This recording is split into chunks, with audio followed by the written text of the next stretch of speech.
What's up with it, y'all? So I got a lot of good feedback from the last video, and I was gonna do originally I was gonna do another story about like that neighborhood. Like I got a lot of stories from that like my last neighborhood I lived in New York. I got mad stories from, but I was like, you know what?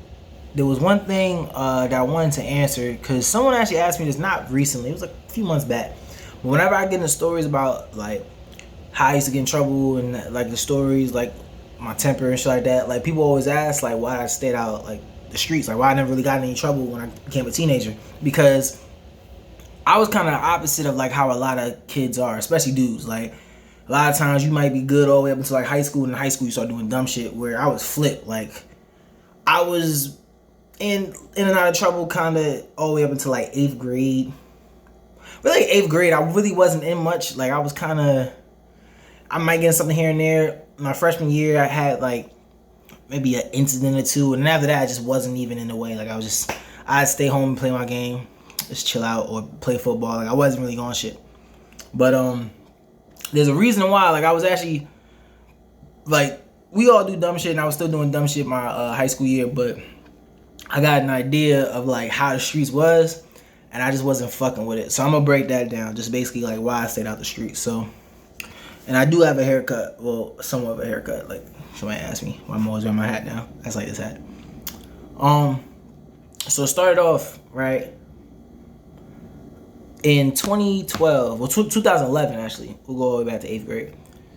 2011, the drill scene in Chicago had the New York tri-state in a chokehold. Like New Jersey, New York, Connecticut was in an absolute, like we all love drill music, bro. Dirk, Sosa, Fredo Santana, Lil Reese, FBG Duck, P Rico, all them niggas. Like we just love their music, bro. Like they was just dope. We just love the aggressiveness, like just the bars, all that shit was just dope. Now, getting into like why like Stanford started turning up around like 2014 and forward, really 2013, but 2014 and forward, Stanford started getting a little wild. A lot of that was due to the drill scene. I'm gonna tell you why. So, and this is just my, perspective from the outside looking in. Like I said, I wasn't super deep in shit, but this is just from what I was seeing. So, when drill got big, we all started making cliques. So like you got a bunch of different parts of Stanford. You got the South End, East Side, West Side. You got all over the place, Waterside, you know what I mean? You got all types of places. And there was like crews all over the place. So, because we just we fucked with the music. We was seeing the handshakes. Like Chicago gang culture was like, we were so fascinated with that shit, bro. And there's a lot of people, like you look now, like you got the niggas in the Bronx, like D-Thang and T-Dot, all them. They got their names from 600. Like the Chicago 600 like crew. Like we was all just infatuated with all Chicago gang culture. Like that's how it was. And so we had cliques all over the place. Like me and my homies was FYB. We was clicked up with AG and a couple other crews. They was that South End shit, all types of stuff. And just there was D1. There was so many different like crews, bro. Like just at West Hill alone, there might have been like 7, and that's not even West Hill at the time. Like everybody tell you, like 13 to like 16, like the Stanford High was wild. Like Stanford High was the wild school, just because they had the most hoods there. Like they had fucking what Con Ave, they had Con Ave, Ursula, Spruce, what else? South End went there. Like they basically had all like most of the hoods in Stanford at Stanford High. So there was always brawls and shit there. So when they started clicking and making these crews and shit, it just made shit worse. But this is where I'm getting into like the story. So, mind you, I went to West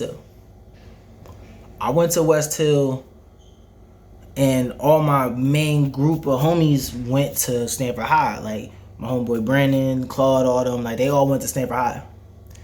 Now, they getting cool with niggas at their school, right? We had a couple people from the East Side at my school, but they started getting cool with a lot of East Side niggas at Stanford High. Now, I'm I've always had trust issues. I've never trusted motherfuckers. Everyone who I meet to this day, like, I look at niggas sideways until you prove to me that you a loyal individual. I don't trust nobody, not a soul. But these my homies though. Like, these is niggas that I really fuck with, and like, we family basically. So I wouldn't have joined anything if it wasn't for the fact that these is my niggas. Like, these is my dogs. Like, bro said y'all cool, alright, cool. I'm gonna rock with it just cause bro with it. And I remember Brizzy talked to me, Brandon, he pull up on me, he like, yo bro, like, type of shit, like, we clicking up, we got the shit FYB, yeah, alright, cool. Like, if you doing the gang, I'm gonna do it, cause I fuck with you. You know what I'm saying?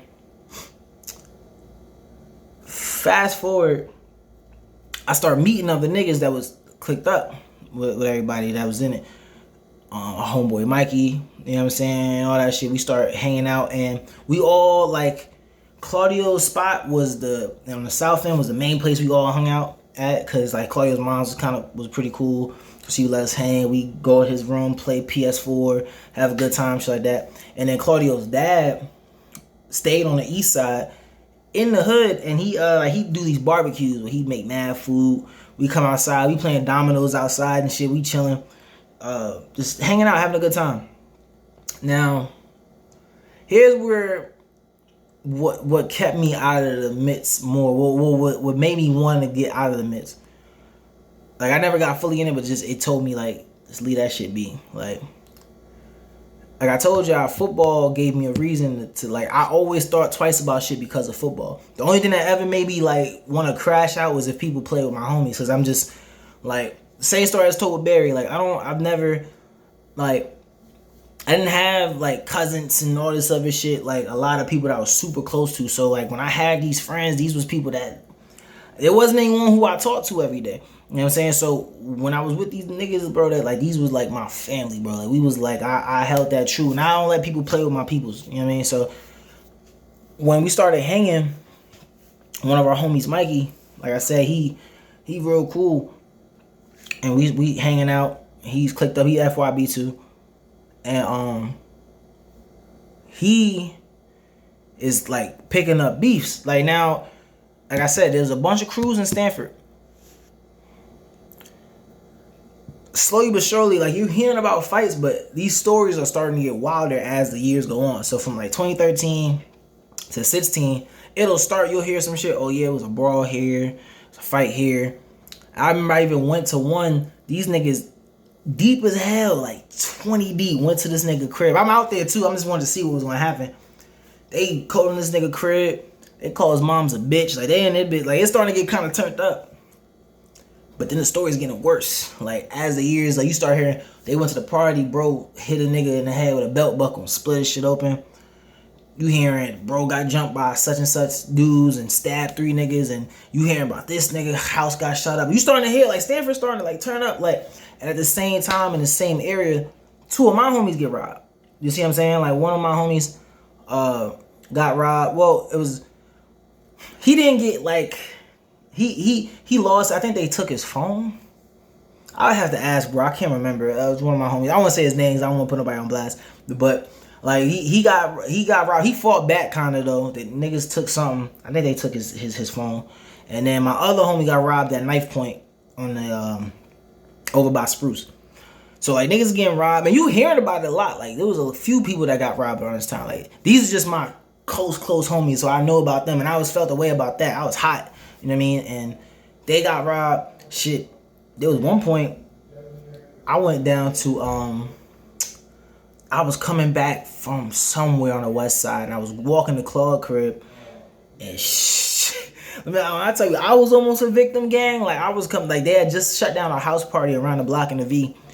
There's like 30 niggas coming down the block, bro. I'm talking about, like, I see like 2 niggas on bikes. I'm like, all right, cool. I'm by myself. It's cold as shit. It's like the middle of winter time. I got my hoodie on. I got a blade on me, and I'm walking down the street, and it's like 2 niggas on bikes. I'm like, what the fuck? I see 1, 2, 3. I'm looking, I'm like, yo, there's a lot of niggas coming down this fucking block, gang. And the block I'm on is the block that the homie that got his phone taken, this is where these niggas, this is where he got robbed at. So I'm like, oh, bro. I'm like, man. So in my head, I'm like, I could fight and stab one of these niggas, but that might get me killed. Like I don't know who got what, because around this time, like guns wasn't super prevalent in Connecticut at the time because it was hard to get them. Like everyone who had guns either had actual jobs or they were scammers or some shit. Like niggas wasn't getting a lot of drug money, but it was hard to get guns. You know what I'm saying? Because they was charging. It wasn't like if you hear niggas from Chicago talking about like it's like $50 to get a blick out there. You ain't getting no blick for no 50 bones and CT, nigga. You gonna have to, unless that shit got bodies on it, you gonna have to get, you gonna pay about the same you would pay at a fucking actual like gun store, which niggas ain't had that bread in high school. So like I'm just like, man, I don't know, bro. These niggas might kill me if I fight, and I definitely can't run because there's a lot of these niggas. I'm like, so I'm sitting there, I'm going through all this shit as I'm walking, and shouts out to football is like got me out of so much shit because as I'm walking, I see one niggas I play football. I was like, yo, bro, what up, gang? Like, cause as I'm walking, niggas is like looking me in my face, like, who the fuck? Like, you know what I'm saying? But I'm not. I'm like, at this point, I already came to my sense. I'm like, look, what they do is what they do. I'm poking somebody. Like, it's cold. Fuck it. Y'all niggas ain't taking my shit. I don't got hardly nothing to take, but fuck it. And I see, bro. I'm like, oh, thank God. I'm like, yo, bro, what up, G's? Like, what up, Merc?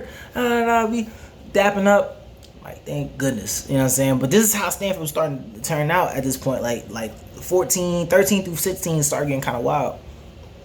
Now, like I said, you hear these stories get wilder and wilder. One day I'm at the crib and I'm playing Xbox or something. I get a call. I can't remember who called me, bro. I was thinking about it. Before I made this video, I was trying to remember who called me. I don't know. I feel like it was Jose. I don't know who it was, but somebody called me. Somebody calls me. They like, yo, bro, like Mikey got jumped. I'm like, word? They're like, yeah, Mikey got jumped. I'm like, the fuck? So I'm calling around. I'm trying to figure out what the fuck going on. Like, who? They said gang was out there. His homies. Now, like I said, I went to West Hill. A lot of my homies went to Stanford High. Mikey got jumped at Stanford High with all his homies. I'm like, how'd that go? Like, what the fuck? Like, I'm thinking it would, if anything, it would have been a brawl or something. I'm like, niggas got jumped? Like, what? I call Mike. You know what I'm saying? And Mikey at this point, like, he wasn't in my core group at the time, like beforehand.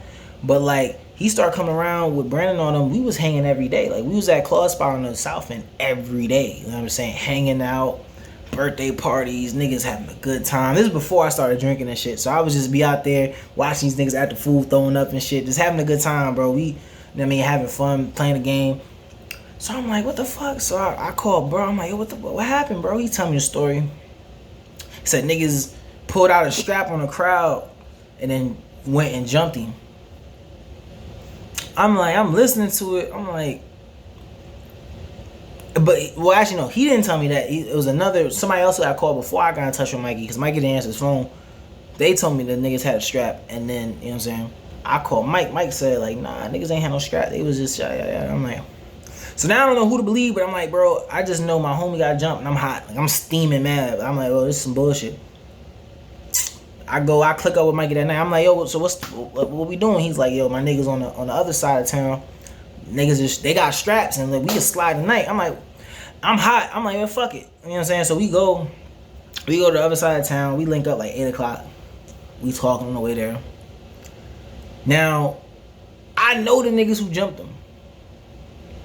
I'm like, bro, in my head, I'm like, I'm hoping these niggas cause Mikey caught the beef for the block that we was going to. He caught the beef because of them. Like, he was riding with them and he got jumped over being like tight with them and talking shit and all this other shit. So I'm like, I know the niggas that jumped him. I don't know the niggas that we going to meet. So I mean, I know them from like football, and we also went to middle school together. But I don't know how they like get down type shit. But I know these niggas. I done seen these niggas in action. So I'm like, bro, I'm hoping that these dudes that we sliding on, like, I mean, that we going to talk to, I hope they like that, cause these ain't no regular niggas be playing with. We get to the block. We talking. We there for like an hour, gang. I'm like, yo, what the fuck? What are we doing? Like, what the fuck? Like, after a while, I'm getting annoyed. I'm like, bro, I'm like, what we? They like, yeah, such and such sliding through. I mean, he got it on him, type shit. All right, finally, like, goddamn, we been out here for an hour, bro. They say that shit. I feel like as soon as he said that shit, fucking, you know how they always say undercover cops dressed like John Cena? I feel like 2 John Cenas jumped out the car immediately and started. They was really chasing two motherfuckers. They started chasing, bro. But we all scattered because it was those two. They jumped out chasing these two specific niggas, and then there was another one that pulled up. So me and Mikey dipped. We hit the corner, run through some houses, jump a gate, go around, go out to the main road. We walk down, we talking, laughing about the shit. Then we come back. A lot of niggas that was there kind of scattered, but there's still a few of them. But the other dude not sliding. So I'm like, bro, what the fuck? Like, no, like, there's only one nigga here that's like, that got it. Like, what the fuck? Like, I'm kind of like talking to bro, like, you know who we into it with? Like, this ain't no, like, if it's one nigga that's we depending on us, and there ain't no shit that we should really be. And here's why I say I stayed out the streets. I'm like, bro, the niggas you got jumped around was your everyday niggas. Like, don't get me wrong, like, a lot of my everyday niggas went to Stamford High, but Mikey lived on that side of town, and he went to that school at the time. So for them niggas not to do nothing, so for them not to help you, and for these niggas that you got this beef over not to really be on that either, I'm like, dang, this ain't no shit that you might want to just leave this shit be. Like, I just say cut your losses and leave it at that. Because at this point, I'm like, yo, what we, and again, I'm saying, these is not no niggas you want to be beefing with, and you ain't, you know what I'm saying? Telling them, but bro, like, like, Mikey was a bug back in the day, bro. Like, bro, Mikey used to get busy, bro. Like, this nigga, after this shit went down, this nigga had court. Give you an idea, this nigga had court. After court, this nigga goes, he sees a nigga that one of the niggas that jumped him. This nigga they go down the block. These niggas is fighting in the parking lot. Down the block from I think it was down, it might not have been fully down the block. It might have been like a building or two over. These niggas is fighting in the parking lot. I'm talking about real life. They in the parking lot in the grass. They throwing hands. He sent me the video. I'm like, yo, this nigga is wild, bro. Right after court, I'm like, hey, you just like... So he not going. He like, nah. So I'm telling him, like, bro, like, this ain't no shit. But here's the thing. This is where it goes, right? As I'm around and I'm talking to niggas, and it's not just this. Like, there was another group. There was another some downtown. I can't remember what they called themselves, but it was some shit. There was another beef going on downtown. I was cool with one of my neighbors who ended up getting killed in like 2017. I'm out with him. I'm around him and a couple of his homies. They like, yo, we finna go downtown and get it on type shit. I'm like, I ain't got shit going on. I'm gonna come. Like, when football wasn't, like, when it wasn't football season, this is when I had the chance to get into dumb shit, because I was just like, I don't got shit to do, really. Like, I'll work out here and there, but I don't really got the whole lot to do. I come down, they'll be like, yo, such and such coming downtown. He like, I'm looking at these niggas' facial expression. They like, what? He coming where? Oh, nah, bro, we gotta slide. I'm like, what you mean we gotta slide? Y'all niggas said y'all was fighting. And he's like, nah, bro, I ain't trying to see, bro. I'm like, how'd that go? And I'm looking, so what the gist of it is, I'm like, bro, a lot of niggas is just out in the streets just to say they in the streets. They not even really, and I'm like, bro, I love football. This is my goal. This is my number one thing in life. This is what I really want to do. If I'm a risk my freedom and risk my life and throw away something I really care about, I'm not finna be doing this shit with niggas who ain't gonna really help me. I'm like, bro, this is like, I'm looking at, I'm like, bro, this shit don't make no, like, you know what I mean? Like, I'm not gonna do it. And I'm looking at how people act, and that's why, like, when it comes to gangs, it'd be funny now, because now I'm an adult, I taught the niggas, and I don't go into stories like this too often in person. Like, I don't be telling it, because it's not no shit that I'm like I said, I wasn't really out there doing shit. And on top of that, like, niggas I was around, I'm seeing how wacky, like, some of this gang shit is. Like, you got a crew of 40 niggas, like, maybe 30 of them soft as a bitch, or just hanging around, or they just fake claiming the shit. Then you got maybe like 7 niggas that's kind of like that, like they with it if need be. And you got 3 niggas that's crazy as shit, that's giving the whole crew their name. So 10 niggas is giving the whole crew their name for the most part. And then, like I said, those 7 that may be with it, if you caught them by themselves, them niggas scary as a bitch. Hey, bro, how you doing? So I'm like, that's why, like, when I run into these, especially when old heads do it, Yeah, back in my day, I used to slide on that. I was like, get the fuck out of here, bro. Because I already know, like, half the time, them niggas is not, you know, like, you be around, you see who the scary ones is and who isn't who is. I'm like, bro, I'm not dealing with that shit. Like, I'm not, and even the ones that was, you looking at it and it's like, it wasn't even, like, we focus on this shit, we trying to get some, ain't nobody trying to get no money. Niggas in they late 20s with ops. How'd that go? Late 20s with ops. I'm like, bro, that's not the future I want. You know what I'm saying? Niggas on the block with us in their 30s. Niggas on the block with us in their 30s, gang. Nah, bro. These niggas, like, nah, bro. And like I said, like, Stanford started turning up, and the thing was, these beefs was coming from all, you got niggas from New York coming, like Brooklyn. You had Bridgeport niggas, all types of shit. And then again, we didn't have no straps. Like, I'm like, we had one homie out the crew that had a strap. And that nigga blew like 450 on that fucking strap. It wasn't even, and then even the place that you could get one at, like, if you went to like New Haven or Bridgeport or Hartford or some shit, them niggas wasn't like, bro, a lot of niggas was going up to those towns and was getting robbed. You go up there with $400, $500, $600, them niggas wasn't even giving you shit. They was just, oh, you got that, bro? Yeah, this is the joint right here. All right, give me your shit. Like, them niggas, they was sending niggas back to Stanford and Norwalk. Brokers, they was robbing niggas all over. Cause niggas, I need me a blick, so I'm gonna go up to, and niggas going to New York getting robbed. Niggas was going to Bronx getting robbed. And then they didn't have that many straps down there either, but they was just wherever they can go to that was hood, they was going to get the blicks. And I'm like, bro, we out here like sitting ducks. These niggas already got it. And we beefing for what? I'm like, and then that's another thing, like, a lot of these beefs, bro, be over dumb shit. A lot of these beefs, niggas don't talk about it, but a lot of beefs be about hoes. A lot, if you go to the nitty gritty, like, you start talking to niggas like, yo, how did this shit start? Well, you know, such and such was fucking his BM. I'm like, such and such was fucking his BM. Yeah. A BM foe. Not his girlfriend, not his girl, a BM. I'm like, y'all niggas got me. Y'all blew mine. This shit crazy.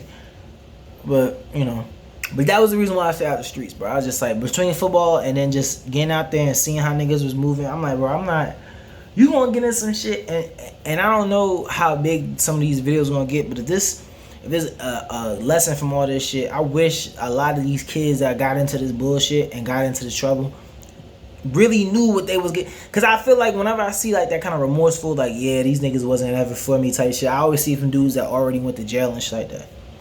But if more kids knew just how stupid this shit is, I feel like it'd be so much better. But yeah, like there'll be so much less bullshit, you know. It's Devontae's Reaper Training, man. I hope y'all enjoyed the story. Y'all be easy. I think this next one I'm gonna do just on my last neighborhood in New York, because I got some funny ass stories from out there. But y'all be easy, man.